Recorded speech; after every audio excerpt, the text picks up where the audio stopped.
give people just another moment or two to join. Then we'll start probably right around 12:02. Okay, sounds good.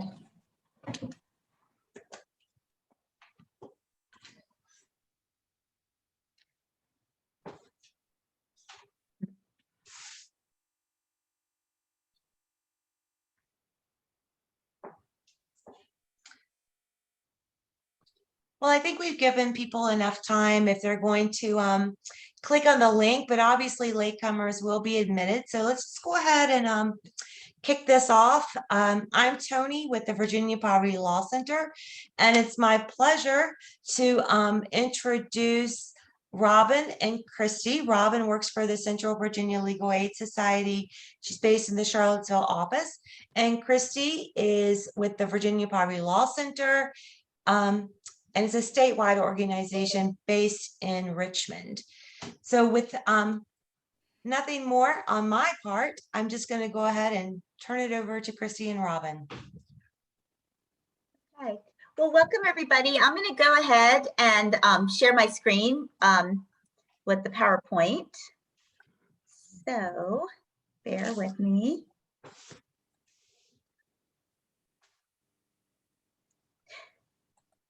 All right. Oops. Hopefully everybody can see that. Yes. Okay. That's good. Great. Okay. So I guess I'll go ahead and get started. So today we want to go over kind of the latest and most important things that people should know about housing law at this time, especially given all of the new and constantly changing eviction protections that have come out over the last year due to the pandemic. So there are three things that you should remember regardless about housing law, no matter what. Under Virginia law, these things are always true. The big one is your landlord cannot use self-help to evict you. So that means the landlord cannot cut off your utilities, lock you out, or take other actions to deny you free use and enjoyment of your home. A lot of times landlords will say to tenants that they can do these things, but that is not true. So if your landlord says, if you don't give me my rent by Friday, I'm going to lock you out, that is illegal and your landlord cannot do that. If your landlord does do this, there is a remedy under Virginia law. It's a action that you can file in general district court. You don't need a lawyer to do so. It's called a petition for relief from unlawful exclusion.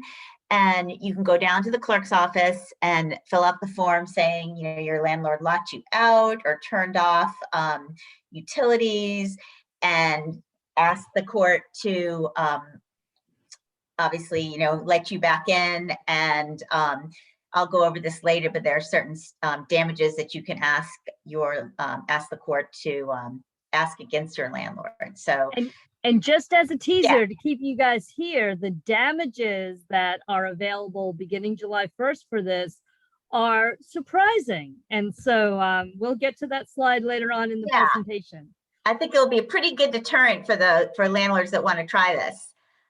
So, you know, along those lines, you do not have to move out just because your landlord tells you to leave, or even if your landlord tells you to say, oh, I'm filing an eviction against you. The telling you to leave and the filing of a case does not mean you have to leave. You actually have to be taken to court by your landlord, and the landlord has to win in court. And then the landlord has to wait a period of time and have a writ of eviction served on you by the sheriff. And that will give you 72 hours before a sheriff can come and actually put your things out on the sidewalk. So threats from landlords, I'm going to put you out or lock you out or turn off your water or heat if you don't pay the rent, are illegal, and they do have to go through the court process. So this is a really important thing for all tenants to know. So as you all have probably know about or certainly heard about, there are temporary eviction protections that have been put in place because of the COVID-19 pandemic. And the first one that I think a lot of people have heard of is the CDC Eviction Moratorium. So To protect public health and slow the spread of COVID-19, the CDC has created this protection for residential tenants who have fallen behind on rent. And this is a protection to keep folks, if they qualify under the eviction moratorium, from being evicted through the end of this month. It's not automatic, however, and there are certain things tenants have to do to invoke the protection of the moratorium. So who does the moratorium help? So this applies to tenants who are unable to pay rent because of a large loss of household income or high medical expenses, and who would also likely become homeless or have to double up with friends or families if they were evicted.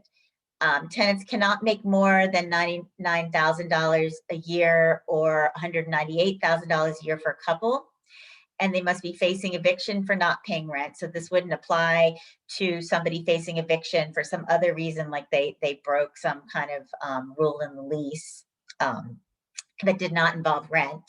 And tenants, I'm gonna just throw one thing in about that. Sure. Now, one thing that I know the legal aid attorneys across the state have been seeing are these pretextual evictions where a tenant is behind, hasn't paid rent, the landlord knows, let's say the tenant has provided the affidavit, the declaration that I think we're going to talk about on the next screen, and that shows that the tenant is eligible for the CDC eviction moratorium. And so the landlord sends a notice and files an eviction based on the tenant parking in the wrong parking spot, when in fact the tenant has been parking in the wrong parking spot for the past 2 years and it hasn't been a problem. That tenant should still be protected as if the landlord had filed based on non-payment of rent, because really that's what's going on. And we call that a pretextual eviction. Okay, sorry, Robin. No, but that's important because that happens a lot. And I think, and I know that I've had experiences where landlords are trying to get around this, and they'll say, well, I'm not even worried about the rent anymore, but they parked in the wrong parking spot or whatever their beef is. But Christie's right. I mean, you can definitely argue that that's a pretextual reason for them to be trying to evict somebody. So again, you have to be making less than these amounts, be facing eviction for not paying rent, and you also have to have done your best to get government assistance. And we'll get more into what that would involve in a minute. So what does a tenant have to do to invoke this protection? So pay as much as you can, and as much as you can might be zero. Would you agree with that, Christie? If like yeah, that, absolutely. Yeah, I mean, if that's you've lost all your income, apply for government rental assistance. And again, we're going to talk about what's available in Virginia in the coming slides, and definitely document your efforts. And then the big thing is you need to sign a CDC declaration. And I'm going to show you what that looks like in a minute. But tenants will sign this declaration and give it to their landlord at any point in the eviction process, but obviously the sooner the better. So you can show up in court with the CDC eviction declaration, and that should protect you. Best practice would be to send a copy by certified mail to the same place you send rental payments, and hand a copy to your landlord if you can. And also keep a copy for your records. And each adult on the lease should complete their own declaration. So I'm going to show you what this declaration looks like, and I need to stop sharing my screen for a minute to do that. So bear with me. There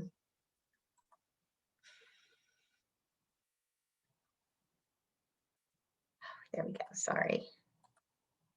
Can everyone see that? Okay, so this is CDC Eviction Protection Declaration.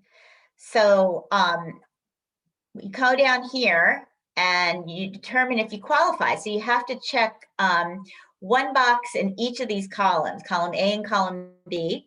So column A, this is looking at whether you qualify financially. So if you received a stimulus check from the economic impact payment, you will qualify.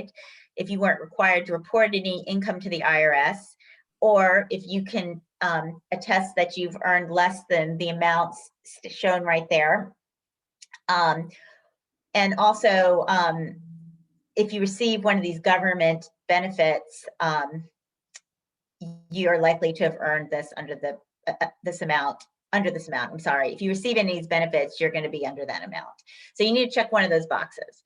And under column B, it's the reason why you can't pay rent. Your household income has gone down substantially. You've been laid off.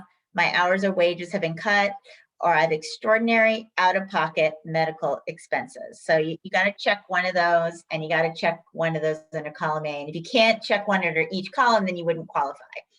So after you've done that, then you come down to part 2. And you need to check each of these boxes and declare that they're true. So my income level qualifies for the reasons explained above. I've done my best to make timely partial payments that are as close to possible to the full payment and to get government assistance. So again, that might be 0, but you should be trying to get rent relief at the same time. You have to attest that if you were evicted, you would likely become homeless, have to move to a shelter, or double up with others in close quarters. And then you also check, unless I come to an agreement with my landlord, I'm still responsible for rent, back rent, fees, penalties, interest under my lease. So this doesn't make your obligation to pay the rent go away. It's basically saying that during the state of emergency, which right now is through the end of this month, you cannot be evicted for non-payment of rent, but that doesn't mean that the rent isn't going to come due in July. So that'll be another problem to be dealt with at that time.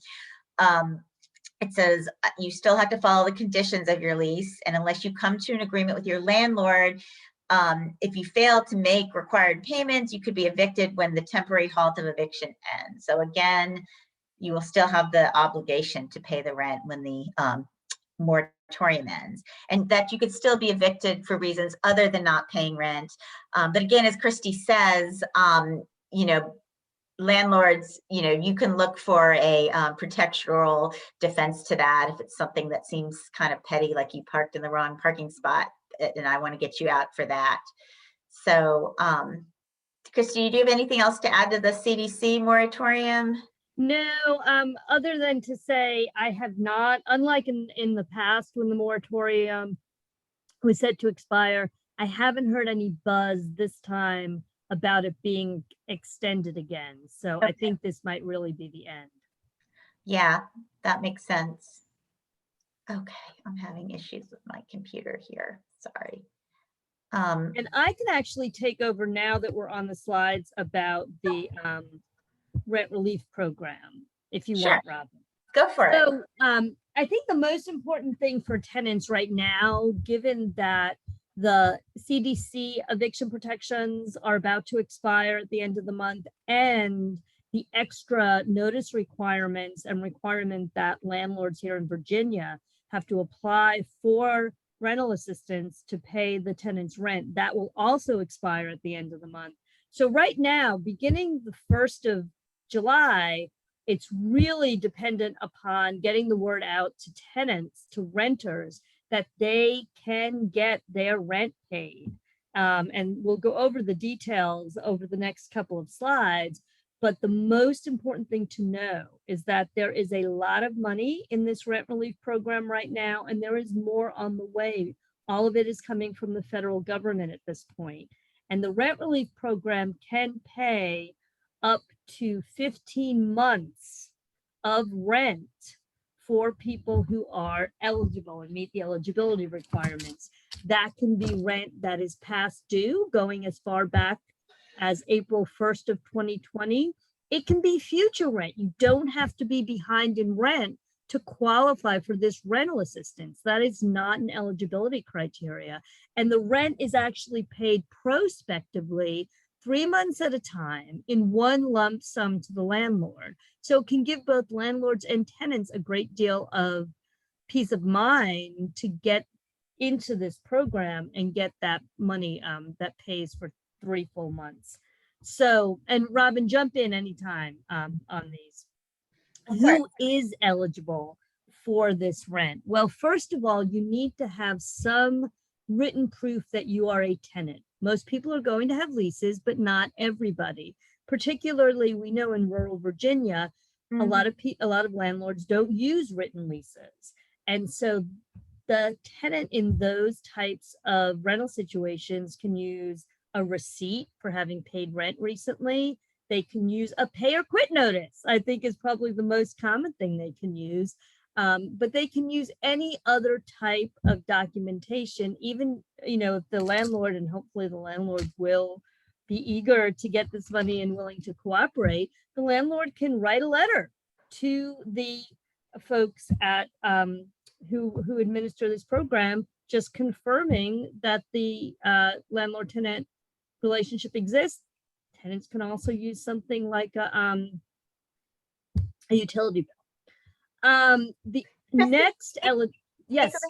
And this is sort of a question, but situation where the landlord, maybe one of those small landlords, says, well, they don't even have a lease. I've been trying to get rid of them, and they, we don't even have a lease. They're just squatters. But I think if you can show I paid rent at some point, you know what I mean? But it gets kind of messy. We are running into some problems with that type of situation. If regardless of what's gone on in the past, if a landlord says, I don't want this person here anymore, I want this person out, they're not really a tenant, and the tenant can't prove that they're a tenant, that is going to be a tougher application to get approved. Now, the good news is all of the legal aids will be getting additional staff people specifically to help tenants fill out these applications for rental assistance and to help tenants make sure that they get all the documents that they need to get that approved as quickly as possible. So if you're working with, or if you are a tenant who's having trouble getting through to the program or having trouble getting your application completed, just know that there will be someone to help you at the local legal aid. Hopefully we're going to have everybody on board across the state by June 28th. So that's coming. But don't wait to call. If you're having trouble getting rental assistance, you're behind in your rent, your landlord is threatening to evict you, either call your local legal aid or call the statewide eviction legal helpline, particularly if you're not sure whether you are income eligible for legal aid. The eviction legal helpline does not have income eligibility requirements, so that's a good place to start if you have some income and you're not sure of that eligibility. There is a requirement in order to get this rental assistance money that you have experienced a loss of income or an increase in expenses during the pandemic.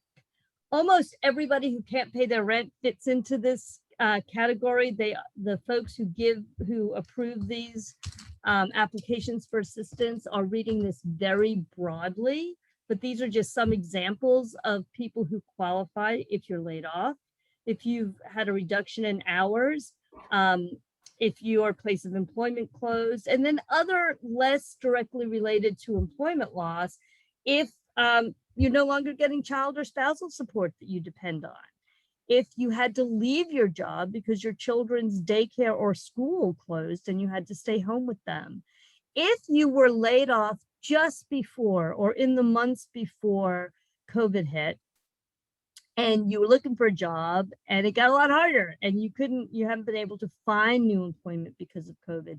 Maybe you were on maternity or paternity leave, an extended leave, and just about to get back in the workforce when COVID hit and you couldn't find a job for that reason, you're eligible. If you have been at high risk of getting COVID and stayed out of the workforce for that reason, that makes you eligible. Or if you're working from home and it's costing you more money, you have to pay for internet, you have to pay for other types of, long distance phone calls, whatever the case may be, a printer, ink. I know I've had all those expenses during COVID, staying at home. If because of those expenses, you couldn't meet your rental obligation, you're qualified to get this assistance. Now, there is a financial eligibility requirement. There are actually two. Number Christie, one, can I say yes, something jump quick? in, sure. Just to clarify, so for the rent relief, it needs to be a COVID related reason that you've lost income, although you said it's interpreted very broadly, but for the moratorium, you just have to have lost income. Correct. Is that correct? So you don't have to, and it probably is because of COVID, but it doesn't have to be under that. Right, that's right. Okay. But if you, well, let me go through these two more specific requirements for eligibility. One is that the amount of your rent is below 150% of the fair market rent for your area. And the other is that your household income is at or below 80% of the area median income. Now, most of us don't know that off the top of our heads, right? Don't be discouraged from applying. There is actually, if you go to the Department of Housing and Community Development website, there is a page on this rent relief program that has a button you can press and a short series of questions you can answer to determine whether or not you're eligible. But even if you don't have access to the internet and you're going to call in and you think, well, maybe I'm not eligible, just call. There's a good chance you are eligible. So, okay, what is the next slide? And here's all the information on how to apply. You can apply online. Most tenants will apply at this through the Department of Housing and Community Development, through this portal that we've given you. And we've also given you the link that I just mentioned about where you can figure out whether or not you are eligible, and the phone number. One important caveat is if you are a tenant living in Chesterfield County or Fairfax County, which I don't think anybody on this call is, but if you know anyone who is, they do have to go through a different organization. Those are the only people in the state that do. Now that's for tenants. Landlords can also apply directly for this money on behalf of their tenants, but they should be applying at a different location, not the Department of Housing and Community Development, but an organization called Virginia Housing. And we have some information about that too. All right, I'm going to kick it back to Robin to lead us through the next few slides. Okay, sounds good. So I'm going to talk about some new tenant protections that have come into effect and will be coming into effect. And well, these are actually ones that are effective starting, these are the ones that started at the beginning of this year that will go through the end of the COVID-19 state of emergency, which right now is set to end on June 30th. So until through June 30th, your landlord cannot evict you for unpaid rent unless they've done the following things. They need to give you a 14-day notice. Many of you have heard about 5-day pay or quit notices. It is now 14 days, and it needs to specify the rent owed, and it also needs to have information on the notice about the rent relief program, and also how to reach 211 Virginia to find out about other rental assistance programs. Your landlord needs to apply on your behalf. So the onus is on the landlord to apply for the rent relief within 14 days of sending you the notice, unless you've already paid in full or entered into a payment plan with your landlord, or you told your landlord you've already applied. Or if rent relief is denied because you refuse to apply or cooperate with your landlord in applying, but your landlord can't just come and say, well, they never applied. They needed to initiate applying unless the tenant has already applied. If the rental relief application is not approved within 45 days after it was submitted, if the application was denied because you were ineligible or the program ran out of money. So just to unpack that a little bit, Christie, correct me if I'm wrong, but the code has also changed that it's going to still be a 14-day Correct. Or quick notice. That's right. Until at least July 1st of 2022, landlords must provide a 14-day pay or quit notice, and those larger landlords who have more than 4 units have to offer a payment plan option to a tenant who's behind on rent. Correct. And just to also clarify, how often have you seen applications not be approved within 45 days? Has that been a big issue? I know on the tenant, it hasn't been a big issue on the tenant side. Things are moving pretty quickly right now. If you go through the tenant portal at the Department of Housing and Community Development, they were, I understand, getting backed up on the landlord side at the Virginia Housing portal. And because of that, Virginia Housing sent out a memo to the landlords asking them to only submit completed applications that included the tenant information. So right now, those applications are going much more slowly than the applications that are provided through and go through and approved by the Department of Housing and Community Development. So we really urge you and any tenants out there to take advantage of their right to apply themselves and initiate that process. Okay, great. Thank you. All right. So, okay. So moving along, another protection that is in place until the end of September, which is supposed to be 90 days after the end of the state of COVID emergency, which would be the end of June, is a delaying your eviction for 60 days if you are being if eviction is filed against you for non-payment of rent. You can ask the court for a 60-day continuance, but you need to show that you lost income due to the COVID-19 pandemic, and you're required to come in with like a pay stub showing a loss in earnings or a furlough notification letter from your employer, an essential employee status letter stating that you were non-essential, and a signed affidavit by you stating that you lost wages due to the COVID-19 emergency. And just to clarify, you don't need all of these things. You need one of these things. Yes, exactly. And we do have on the VPLC housing website, we do have a sample affidavit that you can use. Not all the judges have been accepting it, but if you have nothing else, then you certainly can bring that with you. It's important. I want to reiterate what Robin said about the right to the 60-day continuance continuing until the end of September. I expect there to be some confusion because people know that certain COVID-related protections against eviction were tied to the state of emergency. This one was tied to the state of emergency, but unlike the protections we talked about earlier, it doesn't end when that state of emergency ends, but rather 90 days later. So, and to be clear, when it ends, that's the last time you could ask for it, or is that the last time? Like, could you come in? Last time you have a right to it.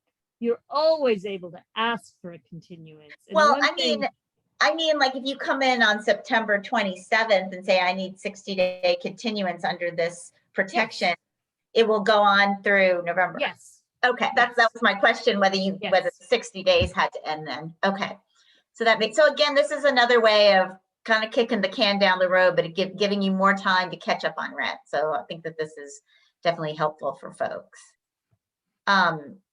Okay, so for tenants who rent from larger landlords and fall behind on rent payments, effective until July 1st, 2022, the landlord, in addition to the things we discussed on the previous slide, also has to offer the tenant a payment plan. And the tenant has 14 days to either pay in full or enter into the payment plan. And they need to do one of those two things. And the payment plan has to allow the tenant to pay the total amount due in equally monthly installments over a 6-month period. If there are less than 6 months on the lease, the payment period is for however many months are left. The landlord cannot charge late fees during this payment plan. And as long as the tenant continues to make full timely payments, the landlord cannot evict the tenant. If the tenant misses a payment, the landlord would then need to send a new 14-day written notice before filing an eviction. And so just to clarify, let's say someone has no money and can't pay anything in a payment plan. This is when they need to file for rent relief and get the protection under that, under that way. Do you agree? Because sometimes it's like, okay, here's a payment plan, but I have no money.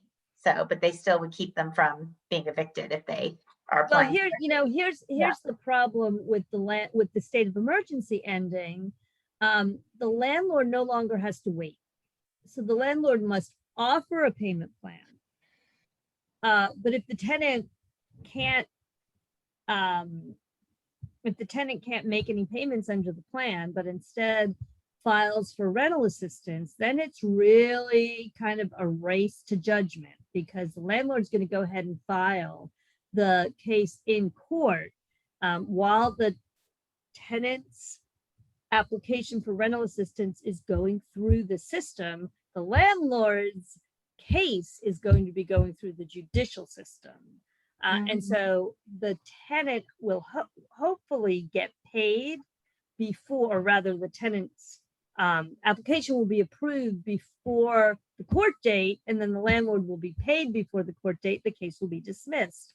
If that doesn't happen, the tenant will still have other opportunities to pay all the way up until 48 hours before the actual sheriff's eviction. But I will say, anybody working with a tenant, or if you are a tenant and you've applied for this rental assistance through DHCD and you're waiting for approval and you're waiting to hear that the landlord has been paid and your court date is getting closer and closer, don't just wait. Reach out to somebody. Reach out to the Poverty Law Center, reach out to the Eviction Legal Helpline, reach out to your local legal aid, and we will try to expedite, work with the folks at DHCD to expedite draft. Especially with the navigators that we're going to have on staff.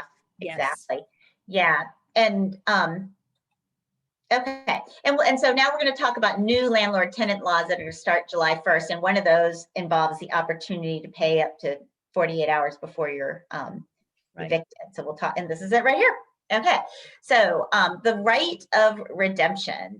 So what do we mean by that? That means paying everything you owe, including rent, late fees, court costs, attorney's fees, sheriff's fees, at least 48 hours before the scheduled eviction. So that is not just the court case, but when the sheriff is actually coming to your door to put you and your stuff out on the sidewalk.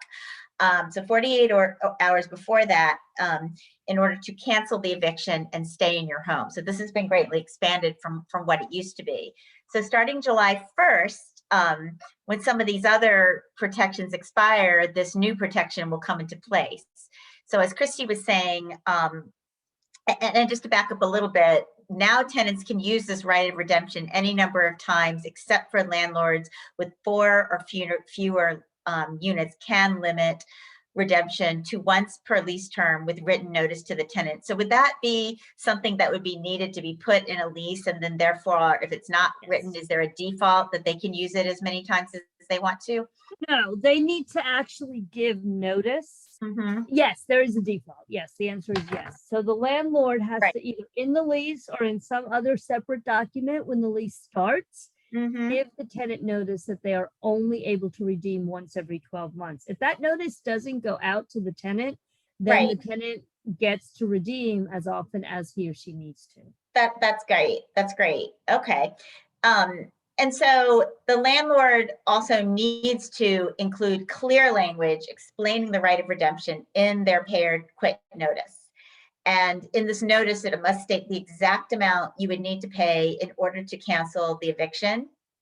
And if you do redeem, the landlord must cancel the eviction and have the judgment marked as satisfied. And if your landlord doesn't do this, if you get the money together through rent relief or help somehow, and you get it in up to 48 hours before and they don't cancel it and the sheriff ends up kicking you out, that can constitute an unlawful exclusion, which we'll talk more about. And if you remember from the first slide, landlord can't use self-help and what you normally think of as a lockout or turning off utilities, but this not complying with the right of redemption can also be an unlawful exclusion. And with one important point, it's only going to be found to be an unlawful exclusion if the landlord knows about the payment.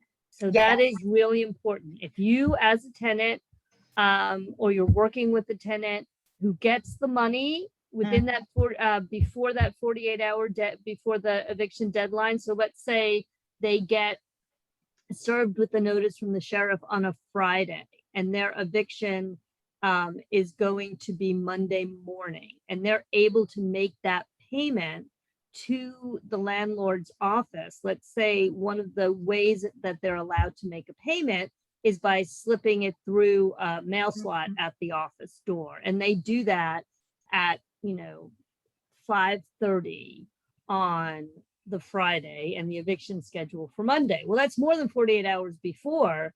But if, let's say the eviction is scheduled for 9 o'clock Monday morning, they have met the 48-hour deadline, but they need to make sure that the landlord knows. So what I would suggest the tenant does in that case is take a picture of the payment method, whatever it is, and then take another picture of them putting it through the slot in the door, call the landlord, text the landlord the picture, and keep proof that they've done that, so that that if in fact the landlord just ignores it and evicts the tenant anyway, that they've got proof that the landlord knew or should have known about it.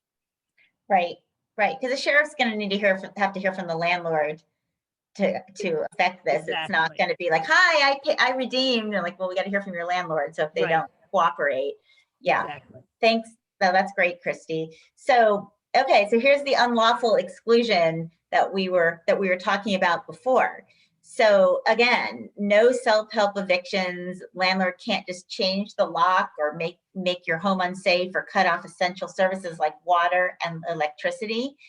And if your landlord does that, as I said before, you can go down to General District Court and fill out a tenant's petition for relief from unlawful exclusion. And now, due to a great change in the law, the courts will actually hear that within 5 days. It used to be sometimes it would take a couple weeks, especially out in the counties, to get a hearing, and someone's basically living in a hotel or homeless during that time. What is VPLC's illegal eviction toolkit, Christie? So we have, again, this is something on our the housing portion of the VPLC website. We have an illegal eviction toolkit that tells a tenant step by step how to file a petition for relief from unlawful exclusion. So it's definitely something worth looking at. But if you are unlawfully evicted, again, that is a good time to call the eviction. Yeah. Christie, yeah. The best thing to do in that case is to go ahead and look at the illegal eviction toolkit on our website, then call the helpline, and you can ask some good questions and get better advice about how to represent yourself if you are in fact over income guidelines for legal aid. All right, so here's the big news. So if a judge finds that the landlord illegally evicted you, you can recover $5,000 or 4 months rent, whichever is more. And Whichever is more. And you can also recover damages for any expenses caused by the illegal eviction. So it used to be you could just get the damages, like, oh, I had to stay in the hotel, all my groceries rotted, that kind of thing. But you can get that now, plus, which is essentially like a statutory damages provision. And just to be clear, is there any like the intent, like, oh, I mean, is there any way this couldn't be intentional? And they can argue that, well, I thought, I am sure we'll hear those arguments. I'm just wondering, yeah. But the judge is going to have to find that the landlord intentionally put a person out of their home without following the proper legal steps. Right. And I can see all kinds of interesting arguments that are going to come against that, but this is huge. I really think this is going to be a game changer for a lot of people, because oftentimes landlords would lock people out and be like, okay, you shouldn't have done that, and maybe they'd get, okay, there's a couple $100 for the hotel you to stay in, I'm terminating the lease, you're goodbye. They just really wouldn't. There wouldn't really be enough teeth in the law to keep landlords from doing something like this. So I think this is great. Right. Yeah. I mean, our overall goal is to just stop these unlawful evictions, and we're hoping that once word gets out to the landlord community, or to the slumlord community to start the process, that they could get essentially, it's like a fine that they have to pay the tenant for $5,000, that they will no longer do that. They'll see the wisdom of paying their $65 or $75 filing fee and go through the court process. Exactly. Okay, so another new law starting in July, landlords have to give tenants at least 72 hours notice of a routine maintenance before entering the building unless it was requested by the tenant. I believe that used to be 24 hours. Is that correct? Yeah, that's the biggest change. So the change that will be ongoing and the change that matters is that instead of having to give only 24 hours of some kind of routine maintenance, they're going to change your air filters, they're going to check your HVAC system, whatever. The landlord must now give at least 72 hours. So that's 3 times more notice. We think that's significant. The rest of this new law actually is not effective because it talks about what a tenant's right is to keep a landlord and his maintenance people out of their home during a pandemic. But doesn't start until after the pandemic. And it's right. It's tied to the state of emergency. We did not anticipate when we worked on this language that the state of emergency would be ending by June 30th. So this will be great 100 years from now for the next pandemic. So, you know, there you go. Yeah, I mean, and this was an issue. I mean, we had clients who would say, oh, I've got someone in my household who's really high risk and I don't want someone coming in, you know, without notice and that kind of thing. Okay. Do you want to talk about this point, Christie? Yes. So for we've worked on this, trying to get this law passed for many years.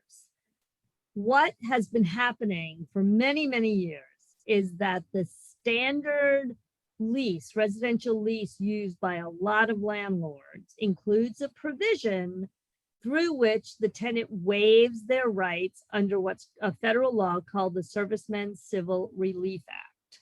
The Servicemen's Civil Relief or Service Members Civil Relief Act applies to anybody in the armed forces, and it provides certain protections. And in the case of a residential tenant, it gives that tenant the right to a 90-day continuance of any case filed while that tenant is on active duty. That makes a big difference when it comes to folks off on active duty and they get an eviction notice, or an eviction notice is served on their spouse or partner. Having that 90 days to, especially right now, right, or for the next couple of years, having 90 days may mean the difference between getting a rental assistance check deposited into the landlord's account or not. And having that rental assistance means your rent is paid off or not. And that means you're able to stay in your house or you get evicted. So it's a very important right. And this boilerplate language that was in almost all the residential leases in the state had the tenant waive the right. And particularly in military areas like Norfolk, it was very difficult to find a reputable, decent landlord who would rent to you that wasn't using this standard lease that required you to waive your federal rights. So as of July 1st, any provision in a lease that says that the tenant is waiving their rights under the Service Member Civil Relief Act is not enforceable. It is void. Cross it out. It doesn't apply. Yeah. So that's a big change. That's fantastic. Okay, so we have listed here, and I'm assuming the PowerPoint will be available to folks. Yeah, I don't know. I think Tony is going to email it out. We'll figure out a way to get it to you all. If you don't get it, and you should get it if you're on this call, feel free to reach out to us at the Poverty Law Center, and we will make sure you get it. Yeah, or you feel free to reach out to us as well. But here we have listed community organizations that help with housing needs in the Charlottesville area. So you can see we've got all the legal aid organizations and the Haven, Piedmont Housing Alliance, the Public Housing Association of Residents. And I've also put VPLC's information there because they help people statewide. So I guess at this point, how did you all want to do the questions? We have...